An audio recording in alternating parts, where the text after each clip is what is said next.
Have you ever noticed that in order to achieve success, most entrepreneurs believe that they need to do more? They need to collect more strategies, they need to know more methods, they need to run all sorts of systems and automation and maybe big to-do lists. But from my experience, I've realized that a lot of those things actually can be in your way. And that will be one of the topics for today's episode. I have an amazing guest with me, but first, welcome to the new episode on From Grind to Grace. I'm Edita, and this is the show for the alternative entrepreneur, the entrepreneur who is ready to flip the script and challenge the norms and choose freedom first. When freedom is not simply a destination, when freedom is the path. Because when you stop grinding for freedom, success tags along for the ride. And so the mission is to make this the new standard in the industry, the norm for yourself, for your children, and for humanity. And the big question I ask on this podcast is how do you do it?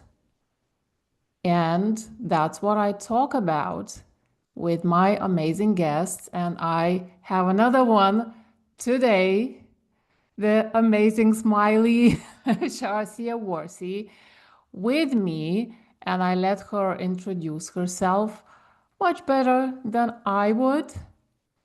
But I really want to welcome you on my show, Shazia. Really glad to see you here today. Thank you so much. It's so great to be here today. Yeah, I know.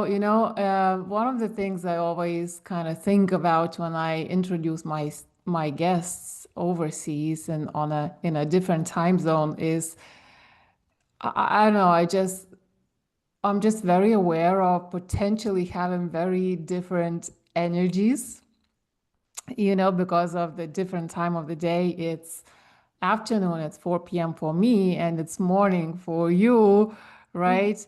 But you know what's funny is, right? We normally sync so nicely in these conversations. Anyway, our energies sync. So, but the other thing is, right, when I was saying the intro for this episode, I was talking about adding more stuff. And at some point on my journey as an entrepreneur, discovering that actually removing stuff works better. And not only from the methods or tactical points of view, but also mindset wise. And I think I'm gonna ask for your insights into this because so it's very easy, once we realize that we need to do a lot of internal work, it's an inside job. I Absolutely. personally started swimming in all these modalities and these methods for personal and, growth and all these kind of things. But you are a life coach. So I bet you have lots to say on that topic. But first, could you introduce yourself for the one listening? Sure.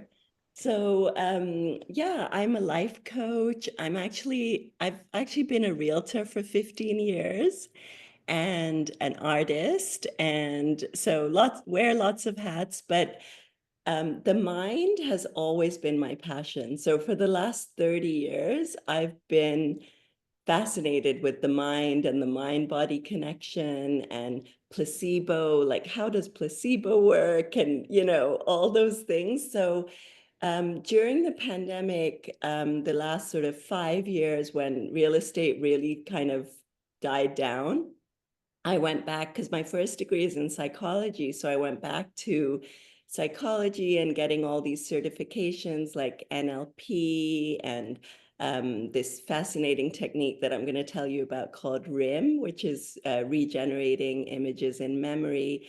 and just sort of really getting down to what what makes us who we are, you know, Mhm. and getting back to like just finding out all these techniques that people have developed to really, like you were saying, free ourselves from the confines of our past and our traumas and just, you know, like find out why we are the way we are. So I've been on this, you know, journey, like lifelong journey of self-development, but now I'm really getting into the core of what makes people who they are and why they are the way they are, and what can we do to change that to make them better in whatever they are. I mean, if you're a realtor, you can be a much better realtor if you get rid of all the stuff that you've been carrying with you. If you're a CEO, you can be a much better CEO if you clear your body and your mind of all this trauma, because we carry so much with us. We bring it all with us. We have these bags of like, you know, things that Mhm. we just carry with us in our lives. And they do affect everything in our lives, our relationships, our jobs, our careers, our businesses, everything. So yeah, that's who I am now. Yeah, I know, right? So I remember the moment when I was sitting realizing, I know all the strategies. I know all the frameworks. Hmm. What is left for me to do? And I realized, okay, I get it. After doing so much personal development, I was still sitting and realizing, oh my God, this is an inside job. Yes. Still, you know? Like at least you recognize that. A lot of people don't recognize that. And right, so okay, so maybe some of my experience from my previous life, as I call my life, before entrepreneurship, when I was into meditation and things like that. I guess so. It's a bit of a lucky coincidence thinking that way. However, I remember when I realized that I went back to this, not that I was out of personal development. As an entrepreneur, you always do it, right? But I guess I decided to do it even deeper. So I turned to these traditional personal development methods. And I discovered that they were not sufficient, right? So I guess, until a certain point when something else dawned on me and I had big epiphanies. So my question is for you, how is your work different from the mainstream as a life coach? Because I know you work differently with people. Yeah. So one of the techniques that I'm really passionate about is called RIM. RIM is regenerating images in memory. And a psychotherapist developed it after 20 years of doing traditional psychotherapy. And she realized that people just stay in their thinking brain in therapy. Like we create our own reality of the world, right? Like we create this map that this is the world, you know, something like all dogs are dangerous, right? Like that's Mm. something that we believe, and so that becomes our reality. So we collect all these things. So and what happens is a lot of these things that happen to us are stored in our body, and we in normal life we stay in our thinking brain, but really the things that are stored in our body and are in our subconscious are the things that are controlling our lives. Like the subconscious is the Mm. boss basically, you know. And you know, somebody, so our body is like a storage room, say, and over our lives, we collect all these files and storage boxes, and we fill it up and fill it up. And I feel like we're like an onion, and we have these layers, and every time something happens, that layer we put in our body, and we keep covering ourselves up, and all these things start blocking who we really want to be and blocking our joy. And we don't even know that, it might be something that happened when we were 5 or 10. We don't even know consciously that that thing is still affecting us. So with this technique, the beauty of this technique is that it takes you out of your thinking, logical brain and takes you into your imagination and into your creative brain, and actually gets to the source of where that thing is, that trauma, Mm. or something that somebody said to you. It might be something small. It might be something like, on the playground somebody told you you were stupid, and you just internalize that belief. And now in your life, every time somebody makes you feel stupid, you overreact, Mhm. because it Mhm. reactivates that memory that's been stored in your body. So the beauty of this technique is that it actually, and it's not right like hypnosis. You're still completely awake and lucid, but just helps you go into like your imagination and actually give form to a memory. Mm. It's so fascinating. It's so I love this. It's so interesting because part of my marketing and sales model is actually imagination. And what is interesting is that, that in order to you get rewarded in direct proportion to the value you deliver to the marketplace. And marketplace is a pretty much physical thing, right? Like it's a material plane, if you will. But the thing is that in order to create lots and lots of value in a short space of time, you actually need to pull it from imagination. And most people are not utilizing it. Most people are thinking and manufacturing hooks and, I don't know, promises and phrases and those kind of things. So, so imagination is one of those words that I love hearing, every time, because it's part of the whole framework to start with. And the reason why is because, and what do you think about this thought? There are infinite things to imagine and create.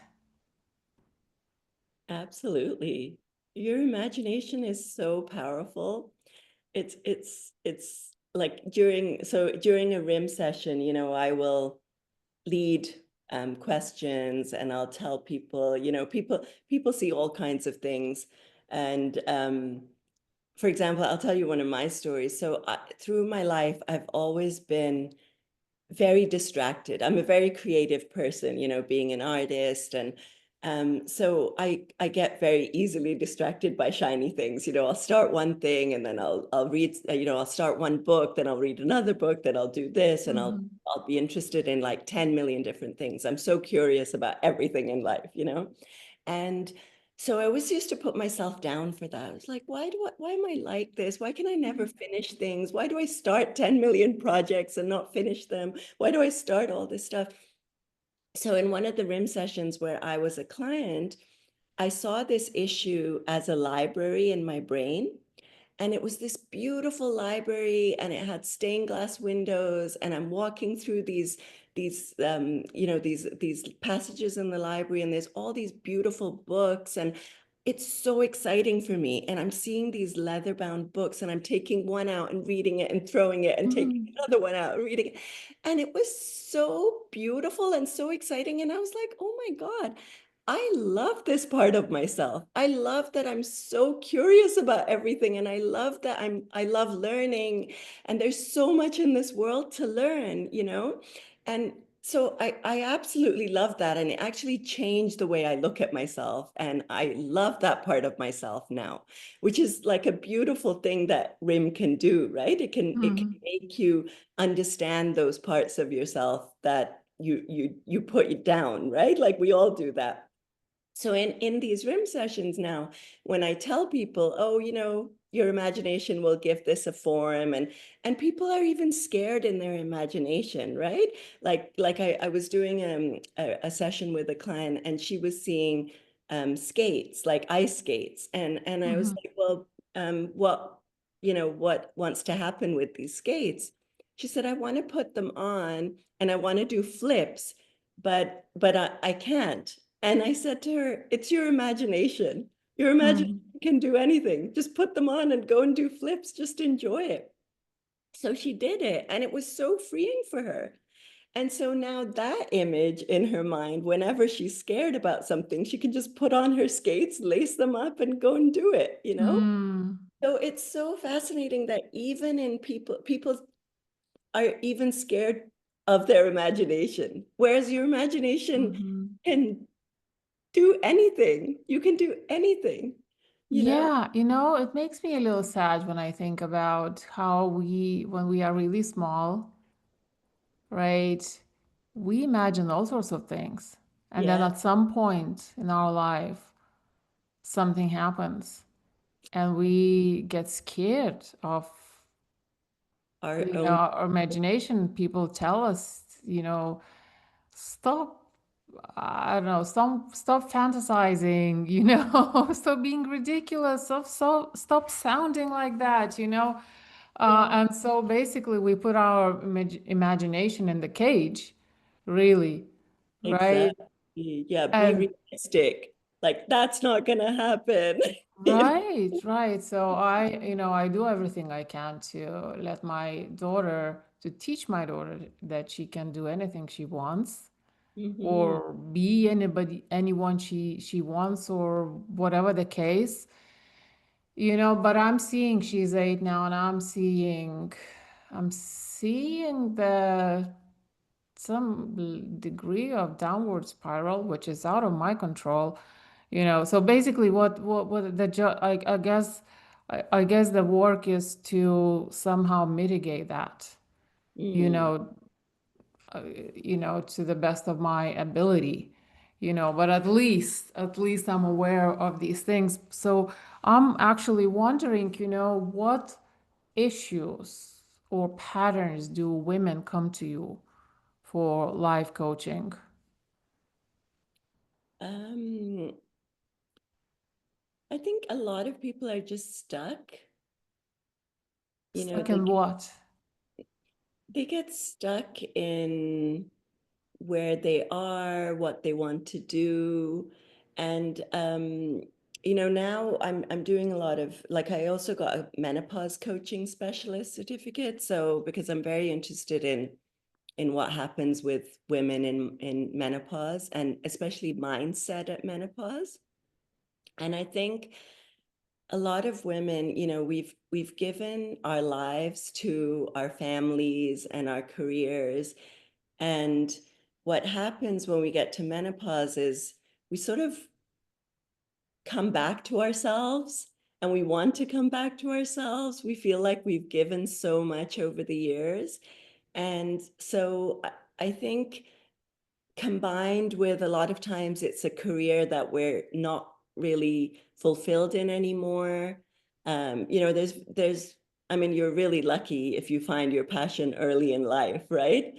Like I think, it takes time to gradually become who you are, and you learn over time what you like, and a lot of times you just suppress it.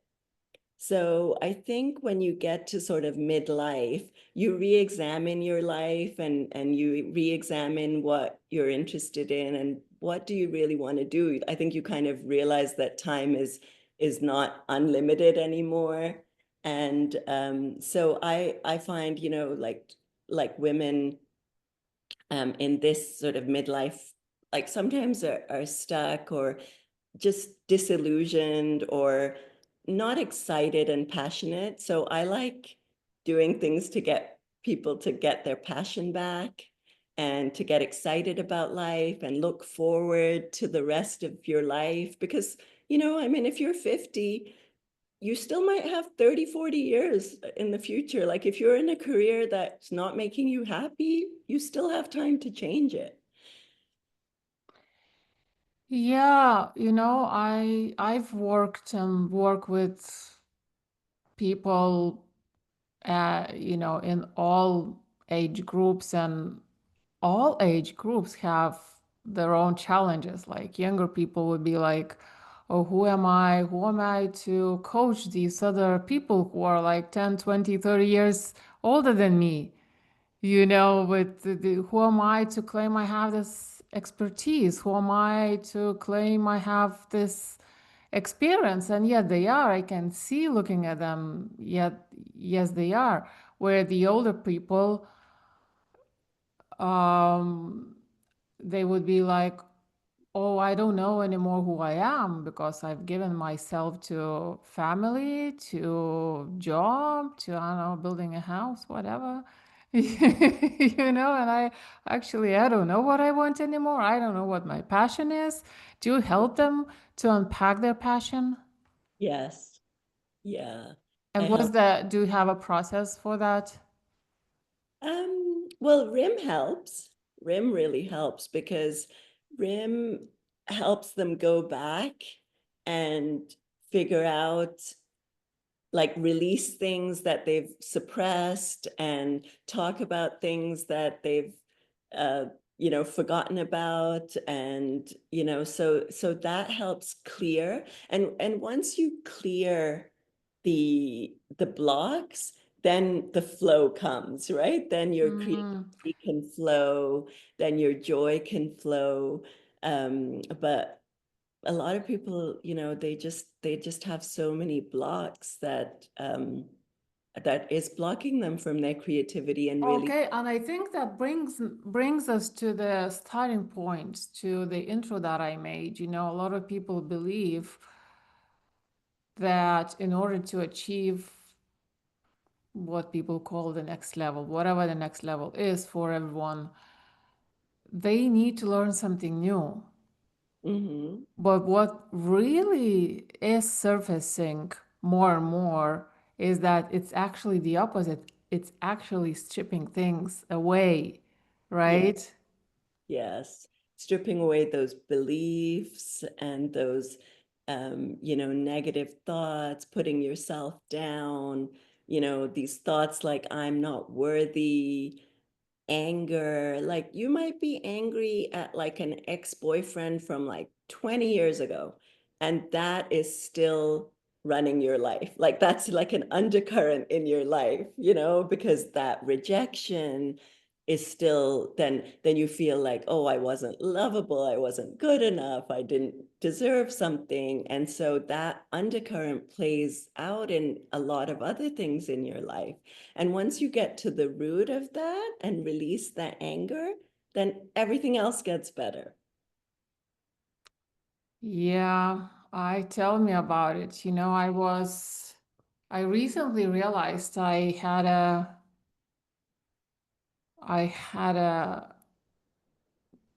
don't know what to call it, but I had a thing, let's say a thing where apparently I didn't finish grieving my granddad who died when I was 8, I Mm-hmm. think, and that is many, many, many years ago. Yeah. And recently, through digging in myself, I realized, oh my God, I miss him so much. Oh my God, I didn't get to grieve properly because I was small. Everybody was in pain. There was nobody to talk to. Everybody was like going through that, inside. On the inside, we didn't talk much about it. Apparently, it was needed for me, and I was still carrying it for such a long time. It's just crazy. Yeah. Have you heard of that book called The Body Keeps the Score? Yes, I have It's a Heard about the book. Yeah, I didn't haven't read it yet. It's such a fascinating book, and the psychiatrist talks about how your body actually keeps the score for, all these things. So that memory of you, not being able to grieve your grandfather was probably stuck somewhere in your body. And then once that you release that, and what happens through RIM is that you can actually, in your imagination, bring up your grandfather and have a whole conversation with. Mm, And your brain is so powerful that once you have this conversation, your brain doesn't really know whether it's real or imagined. And mhm. it thinks you actually had this conversation and it gets resolved. Yeah, subconsciousness doesn't know if it's real or imagined. Yeah, I love that. Yeah, and realizing that I still have that pain unlived, unprocessed, Mhm. that alone actually lifted it to some degree. Right. So I absolutely see how we carry so much weight inside of us that that prevents us from doing what we want to do and achieving things. So in terms of creating success, what do you think are, you did mention, I'm not worthy enough. What are the some other patterns do you think people have or need to resolve in order to create that success, especially when we talk about creating success from the place of freedom rather than grinding and hustle? Yeah, I think they have to really um, explore themselves. I think they have to really explore what makes them who they are, how they created these beliefs in the first place. A lot of it goes down to childhood. Like so much happens in our childhood, So I think just, like most people have never really explored themselves. Like we are like a whole world in ourselves. We have so much that we can mine in ourselves, right? And we have so much potential, so much creativity. And once we find our own skills and our own talents and our own creativity, then we can really be successful in that. And your own passion, like what brings you joy? What makes you happy? Like what are those times where you forget about the world? Yeah, so what I wonder, what do you have to say about the popular idea of letting go? Because I've seen more than one person who says, it's not worth digging in the past. Let's just forget about it. You know, does it work that way though? It doesn't work that way because your thinking brain says, yeah, I don't care about it. I let it go. But your body is still holding on to it, Mm, and sometimes it does turn into, you know, disease actually. Right? mm, Like your body and mind is so connected that sometimes you think you just let go, but you might have um, palpitations or anxiety or like digestive issues or something like that. And yeah. those things are related to those things that you're holding on to. I think your thinking brain can say that, yeah, okay, I have let go. I am not, going to think about that anymore. But inside, subconsciously, you are still holding on to things, especially traumatic things, right? Yeah. Yes, I know. And right. So I've noticed that in myself a while ago through affirmations when I was trying to do affirmations, saying things to myself that, like I probably didn't define it that way back then. That didn't feel right. But now looking at that from now, oh, it actually didn't feel good. Actually, kind of did, cause harm, Right, saying things that somewhere, somehow I didn't even believe, right. you Yeah. know. And I think it I think it completely makes sense. Like if you notice a pattern in your behavior or in situations that you keep getting into that you don't like, but it keeps happening, I think it's a clear indication that there is something stuck somewhere on some level. Triggers are the biggest information for you. You know, triggers are like we call them shoots, where so a trigger is actually a shoot that can take you to where you are holding on to something. And whenever you react inappropriately to something, that's actually such a huge message that there's something lingering underneath that trigger. What would be your advice to if someone notices that or can't get over certain things like, I don't know, prospecting, reaching out to people or running a master class and, going out there, showing up, going out there. What would be your advice how to spot certain patterns and what to do with those patterns and those triggers? Because sometimes, okay, so let's say, some triggers put you into doing things like, becoming angry, becoming reactive, getting into a conflict. But some triggers probably put you into a passive mode, isn't it? Like, instead of doing something, you are not doing anything. And I think these are the sneaky ones, in my opinion. What do you think? Yeah, the ones that hold you back from doing what you So, should, yeah, exactly. what you know you should be doing. Yeah. Yeah, I think take notice, start journaling about these things and take notice that, oh, what was it that triggered me about that? Like, what did that person say? How did I react? Like get creative about what that situation was. Like, pay attention. I think the first step to change is always awareness. And if you think, oh, I'm fine, like everything's fine, then you're not really paying attention, right? Like, but once you become aware and you're like, okay, yeah, I keep getting triggered by this.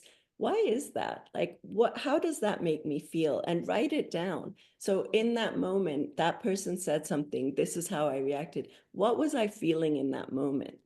What made me feel like that? Like, did that person make me feel stupid? Did that person make me feel dumb? Did that person make me feel like I didn't deserve this?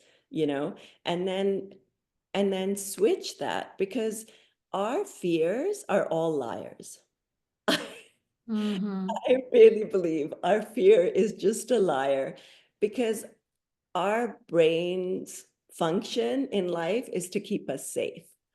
So everything that takes us out of our comfort zone and out of, makes us stretch a little bit, our fear just says, okay, come back. Like, let me Mm-hmm. just hold you back from doing that because it's not comfortable, right? So if you take a fear, say I'm not, I don't deserve success, right? If you flip that, like, and say, okay, well, that's a lie.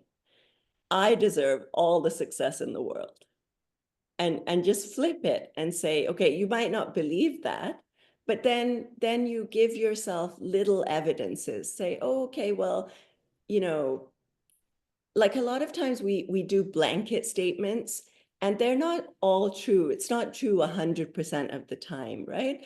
Like, you might be really successful in your relationship and not as successful in your business, say. But then you can't say I'm not successful or I don't deserve success, because you do have success in certain areas of your life, right? And I do this, I think you might have seen it. It's like a wheel of life exercise. So Mm-hmm. you say like all the different areas of your life, like, money, relationships, career, health, your contribution, like all these things. And then I get people to do, so it's like a wheel, and then you have 0 in the middle and 10 at the top. And then in each area, you draw a line across to where you think you are between 1 and 10. And the line is always all wonky, right? Because there are certain areas that are better, certain areas. And then you say, okay, well, if this is your wheel of life, like how smooth is your wheel? And it's not smooth at all, right? Mhm. So, because, there's certain areas, but then you can see that, oh, well, certain areas I am doing well. I am an 8 in love, say, and I am, but like, okay, well, I'm a 3 here. So then it gives you a map of the areas that you need to work on, but it also shows you that you are successful and you are doing well in certain areas. Because people just say, okay, well, I'm not successful, or, I don't deserve money, or, they have these beliefs about themselves, but they forget that in certain areas of their life, they're actually doing really well. And so I think, when um, you realize that, then it gives you a little bit of confidence that, oh no, I'm not bad in every area of my life, or I'm not bad in everything in life. I can make my life better, and I can do things that increase my satisfaction in other areas as well. Yeah, and why do you think people stop seeing or never see how valuable they might be in certain areas in their life and or successful? I at some point I realized, and I tell that to my clients as well, so look at all the things, areas in your life where nobody gives a certificate. Yes. And I think some of those areas way more valuable than going through a course, completing some program, getting certified. Yeah. Officially now it's hanging on my wall and now I'm credible or what valuable. Yeah. But look at all the work that women do, for example, raising children. How how is that not success? Yeah. I know. I used to be like that. I never saw myself as successful for the longest time, because I used to set these huge money goals and never reach them. And it would make me feel so bad about myself and ruin, my self-worth, and decrease my self-esteem. I used to think, oh my God, I can never earn that much money.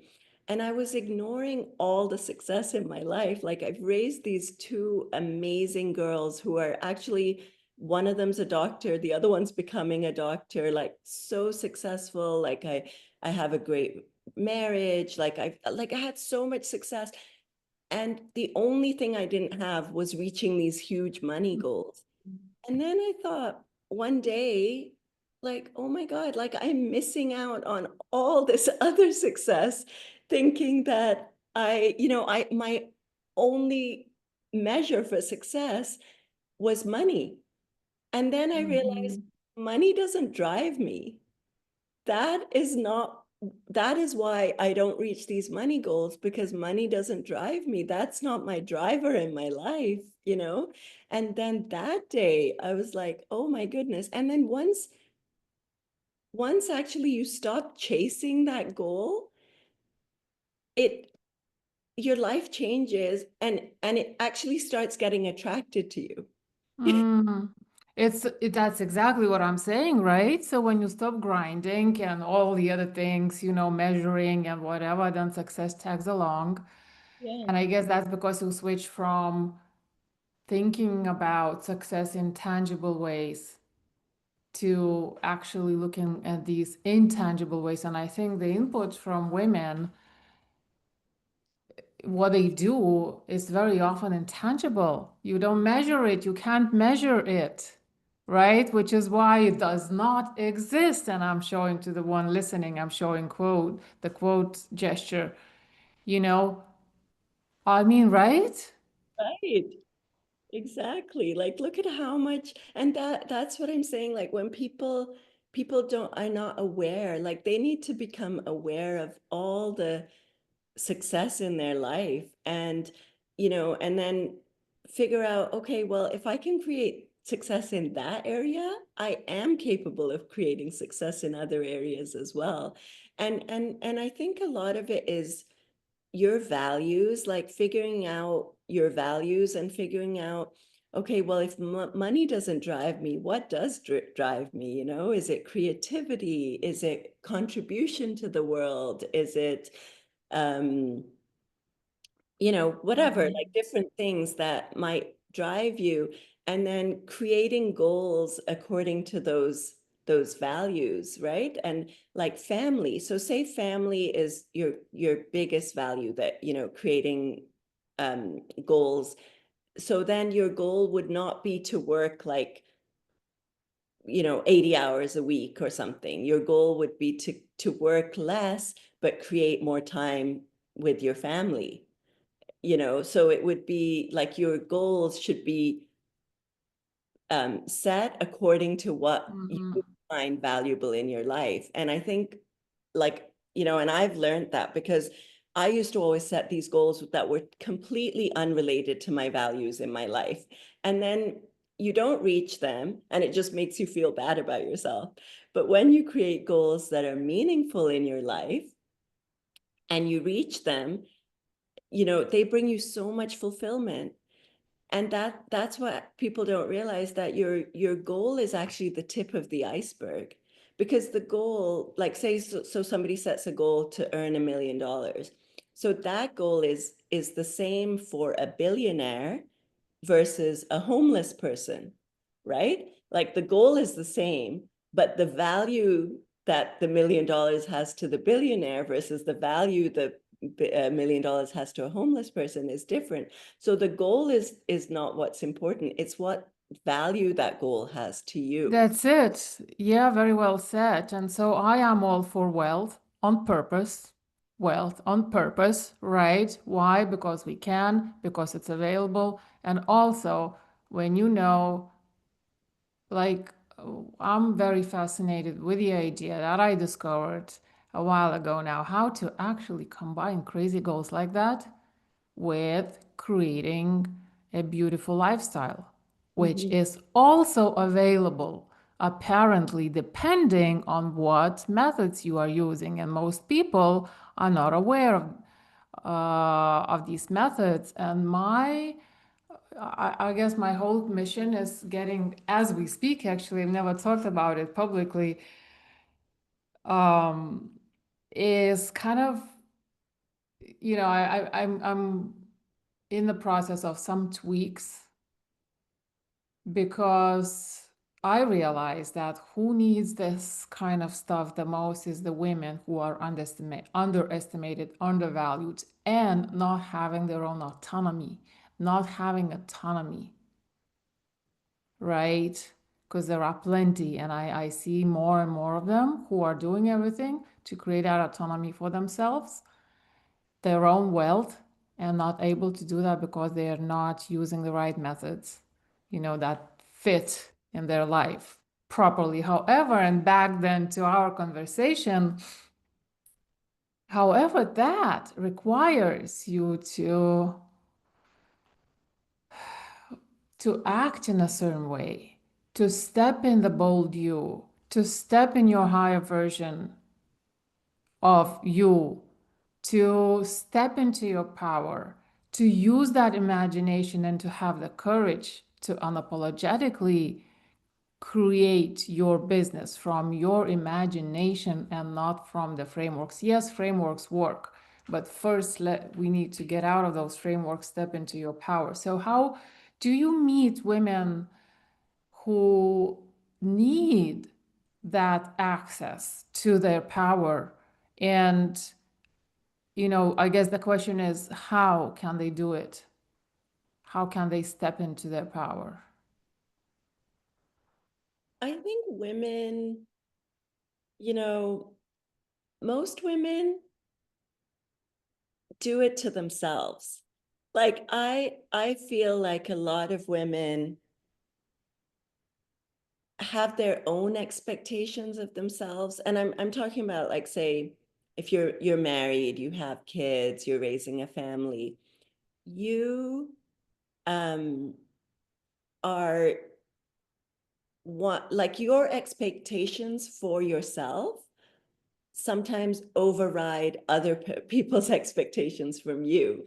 Because when you think, I want to be the perfect mom, I want to be the perfect wife, I want to be the perfect homemaker, I want to do all these things, you spend so much time and effort in that realm that you don't even give yourself permission to do anything else. Like, you create this life where you just take on everything, right? Like, you just take on that, oh, I'm going to do this and I'm going to do this and I'm going to create this perfect home and I'm going to create this perfect, and you don't even ask for time for yourself.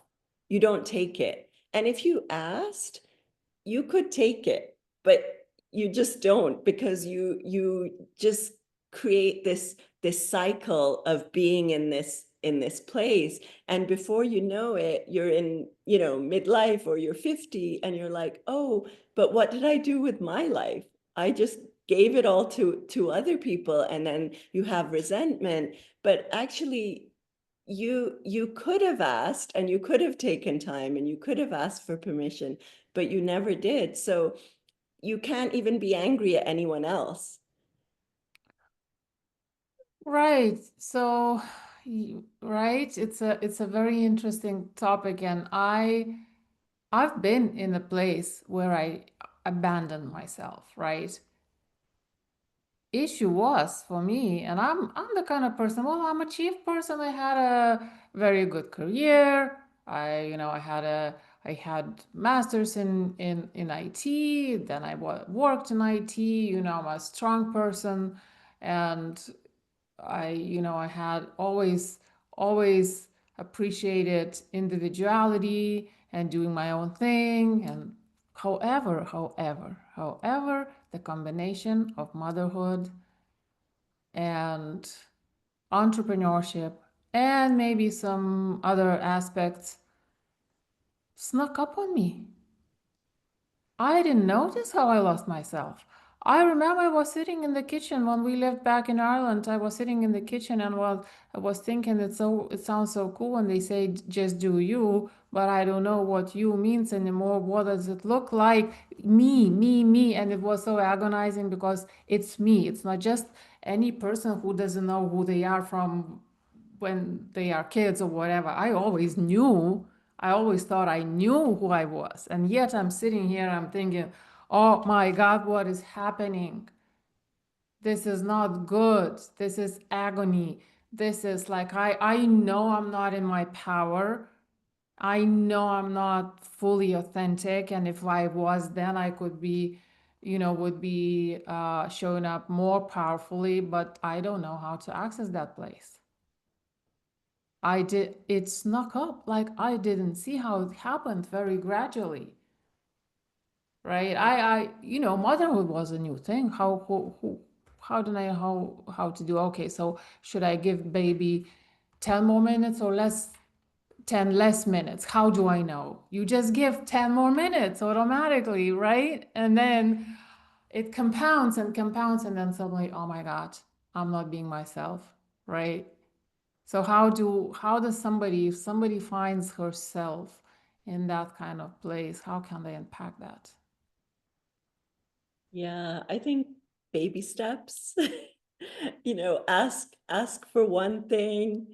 You know, like, I know exactly what you feel, because I felt exactly the same way. I feel like I just gave and gave and gave, and it was fine. I mean, I it's okay. Like now I finally made peace with everything. You know, I always used to have these regrets because like you, like I did an MBA and I was, you know, ready for this big career and this, you know, and then when I got married, I got pregnant right away. So I had my daughter within like 10 months and then had my other child. And anyway, like it was about 11 years later, I hadn't used my MBA at all when I had all these dreams of being, you know, a CEO and all this stuff. And then, Easy.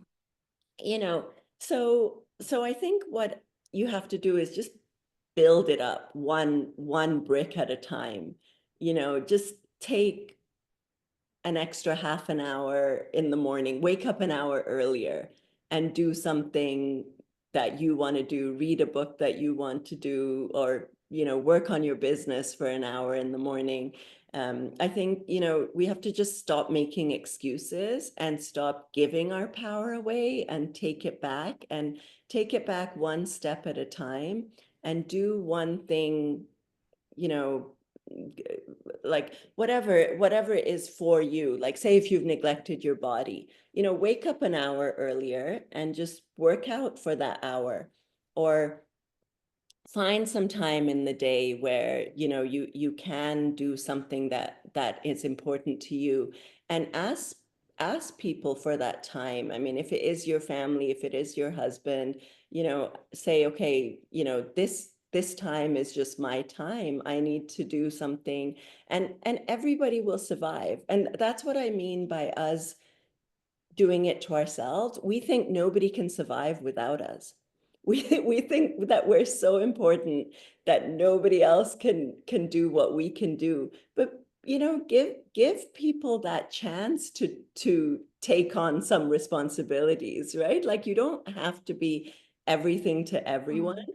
People can take some responsibility away from you, and I think we don't give people that chance to take some responsibility away from us. We're the doers. We're the, you know, we want to just take care of everyone and take care, and in the meantime we don't take care of ourselves. So start taking care of yourself and start taking some time for your health, for your mind, for things that are important to you. With your friends, like time with your friends is fun, and I think we don't feel like we can take that time for ourselves, but we should, because when we're happier, everyone else is happier too. Yeah, totally. I think it's critical to look after yourself. I guess the situation for me was that I didn't notice that I was slipping into that powerlessness, into that situation where I was totally giving myself away. And then also certain circumstances, for example, as an immigrant, I didn't have my parents around. There was nobody, there was no what I call automatic support network, Right. where somebody's just there, and who can stand up and walk, I don't know, to the bathroom, you know. So that was tough. So I think what I'm hearing and what I'm thinking to myself as well, that the first step is to notice. Notice that you are getting into that. Like I couldn't get up earlier. I could not. I was always sleep deprived already. Mm, My daughter didn't sleep well for 4 years. mm, yeah. On top of that, I was running a business. Right. So, like getting up early. Like, are you joking? No, I'm not doing the 5 a.m. club. No, I was in this mastermind on these mindset calls where, and I mean, there were so many good things in there as well. But this Navy SEAL guy, was leading, and I love this person, and got so much wisdom from him. But he kept telling us about the discipline, and the getting up early and doing these things and taking whatever, action. I was like, yeah, yeah. I was thinking, oh, yeah, when my daughter starts sleeping, then I'll do sleeping in for a year, and then I will join your 5 a.m. club. you know? Exactly. It's easier said than done, right? But yeah, if you have, I mean, I think we don't ask for help. I think that's what it is because we want to be these super women and we want to do everything. But you can even just have a friend, right? Like you could have if you make a friend, say if you have a baby and you have another friend who has a baby and you have like a mother's group, like help each other out, like give each other time so one person can come and stay with your baby for like an hour or two and then you do that for them, right? Like figure out like solutions like that, like you know and I feel like we always just feel like we have to do everything ourselves, and we never ask for help because we feel like scared to ask for I help. think, yeah, and I agree. I think big problem is that a lot of entrepreneurs are doing way too much in their business. They think there's this common belief, right? So the ones who are moms, for example, or busy at home in general, on top of running a business, I think people are just in this sort of a rush, rush, rush, go, go, go, more, more, more, with all the content hustle and all those kind of things, where my passion is to show people how they can actually use methods that fit in their business, Mhm. to create a beautiful lifestyle as well. And I feel like there's a time for everything. I mean, people say you can have it all, but you can't have it all at the same time. There is a time for everything, and it's good to be 100% where you are. I think a lot of women, especially if they're career women, when they're at work, they are worried about their family, so they're not, or their kids, and then when they come home they're still thinking about work and they're not like 100% with their kids, or if you're not working, if you're on maternity leave, then you're worried about your career. It's like there's always like there's always something that's pulling you away from where you are. Whereas, if you're at home with your kids, be 100% home with your kids. If you're at work, be 100% at work, like be where you are, like give full attention to where you are. And even if it's 2 hours with your kids, where you're 100% there, it's better than 6 hours with them where you're still checking emails and going, and doing some work and they're bothering you or something, right? Like I think we need to just give our focus to where we are, and there is a time for everything, like if you have to give up a few years to raise your kids, um and spend less time on your business and do your business around the times where you can, that's okay. You need to just do what you need to do at the time that you need to do it. Yes, true and true, and also different people are in different situations. And one of the topics I'm actually, as I mentioned, getting into is creating autonomy. There are women out there who actually need to make money. They actually need it, Hmm. so it can get really tough, you Yeah. know. So yeah. If somebody is in the situation where they are clearly doing too much, and I know, like, I was in that place, and I know most entrepreneurs are in that place. Uh, they are doing, and they're clearly too much, and they know it shouldn't be that way, and they know that it shouldn't take that long, but they are not sure where to start, how to change things. What do you think one shift they could make basically starting today?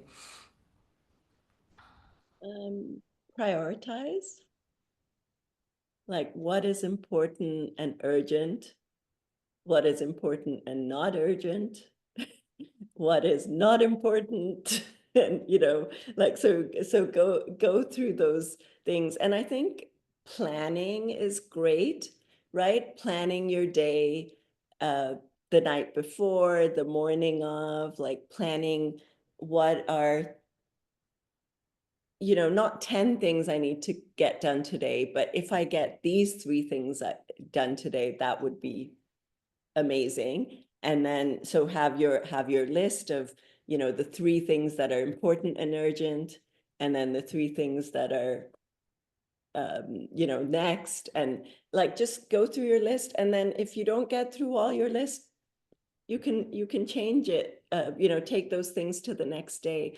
I think people don't plan their days. I think it's important to plan your day, and Mhm. plan fun in your day too, you know. Any advice on how to choose the priorities? I think a lot of people might be confused as to what is their highest priorities. Well, I mean, that depends on your life. If it's important, what's important to you? What's important in your business? Is it important to make 3 sales calls first thing in the morning? Is that the most important thing? Is getting your kids to school the most important thing? Is I think it depends on your schedule, your day.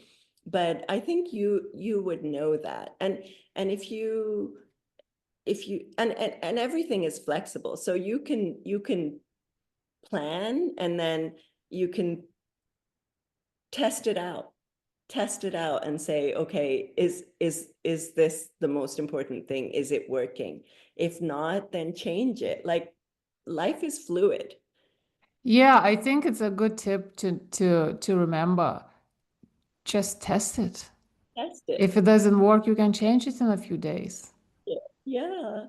It's somehow people have this mindset that whatever I create is final. Whatever I come up with is final, but it keeps changing. Kids, for example, are growing and a month later, suddenly they are understanding certain things that they're not understanding today, Hmm. and you don't even notice that they can, I don't know, put their own socks on by Right. themselves. Exactly. And you just keep doing it for them. Exactly. So, test out things in your life. Like, see if something is working. If it's not working, change it. And I love lists. Like, I feel like, especially at this age, like I forget things if I don't write them down. So, I love writing. I have actually a whiteboard, Mhm. and I'll write things on there. And then even drinking water, I every time I drink a glass of water, I make a little mark on there. So by the end of the day, I can see how much water I drank. And if I drank enough, and then I was like, oh, I only drank like 6 glasses. Okay, I'm going to try and drink 8 tomorrow. So I'll just write it down. So, and then so at the top, I'll have the things that I want to do every day. Like, I love doing like 10 deep breaths outside. I do it in the sun because I love getting the morning sun. So I'll do my 10 deep breaths. So then that'll be something I'll check off. I'm like, okay, I did that today. I did, the water, and then Mhm. I'll have my list for the day. I'll be like, okay, I need to do, this. I have this client or whatever. So, I mean, lists are great. And especially on a whiteboard. On a whiteboard is perfect because you can rub it out and you can write something else on And there. it's always there. You can always see it. You can always see it, right? Yeah, yeah. Okay, so I guess what I'm hearing is imagination is great. We need it, but some structure helps as Yes. well. Yeah. Yeah. Okay, that was a great conversation. Thank you so much for being with me, unpacking certain important things. People need to hear. So at the end of the episode, I don't know if you're aware, I asked three blitz questions to all my guests. So that's what I'm gonna do to you as well. But first, if you want to add anything to your intro, who you work with and what you do and where they can find you, that'd be great. Yeah, I love working with women who are already motivated and who are seeking to improve their lives and are, just like just excited and ready to move forward, but don't know how. Like there's something that's holding them back and they want to find what that is and remove it. And and I feel like everyone has trauma. You Mm, know, we all yeah. have things in our lives and just, helping people remove that trauma is so wonderful and fulfilling. Like I get the most amazing, feedback about people feeling lighter and people feeling like they went for a massage after a session. Like it's Sounds so good. Sounds good. So where can they find you?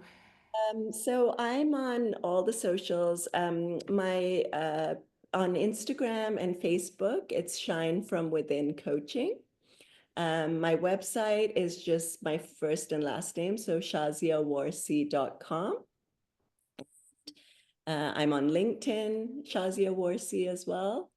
And yeah, but Instagram, I post a lot of interesting content, videos, and so Instagram would probably be the best place to follow me, Shine From Within Oh, Coaching. super. Okay, yeah, yeah. Okay, so I'll add the links in the show notes. Anyway, now to the questions. And the first question is, what change would you like to see in the world? Oh, no more war. Mm, no more. No more war. Just no more innocent people dying. No more killing. It's just too much. It is out of any imagination, really, any measure. Yeah. Yeah, yeah. It's been tough. And also I don't know when this is gonna stop. It just seems to be spiraling downward and Yeah. yeah, yeah. Okay, so the second question is, what legacy would you like to personally create and leave? Hmm. I think I would like to leave a legacy of creating value for everyone that crosses my path. Hmm. As somebody said, leave them better than you found them, or something along those lines, right? Yeah, Yeah. beautiful. The last one is, when you hear from grind to grace, what goes through your mind? Um, I think what goes through my mind is being in a place where you're working hard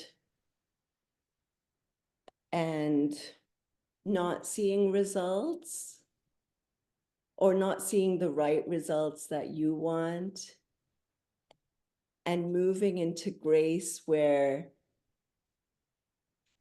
you're still working, but you feel like you're in the right place and you're seeing the results that you want. And those results might be not material.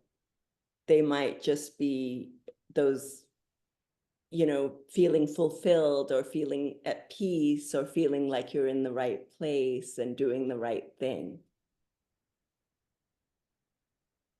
Yeah, yeah, that is pretty much About, it's so interesting. I've heard at this stage over 40 probably variations of this. All of them are obviously different and, in some ways, but also all of them are very relevant. It's fascinating. So, I love asking this question. Uh, thank you. Yeah, thank you so much for being here and for sharing your wisdom, Shazia. And I appreciate you and your energy. Any final words, anything? No, just, find ways to live in your joy. Just seek ways to live in your joy. There's so much joy in this world. Just bring it into your life.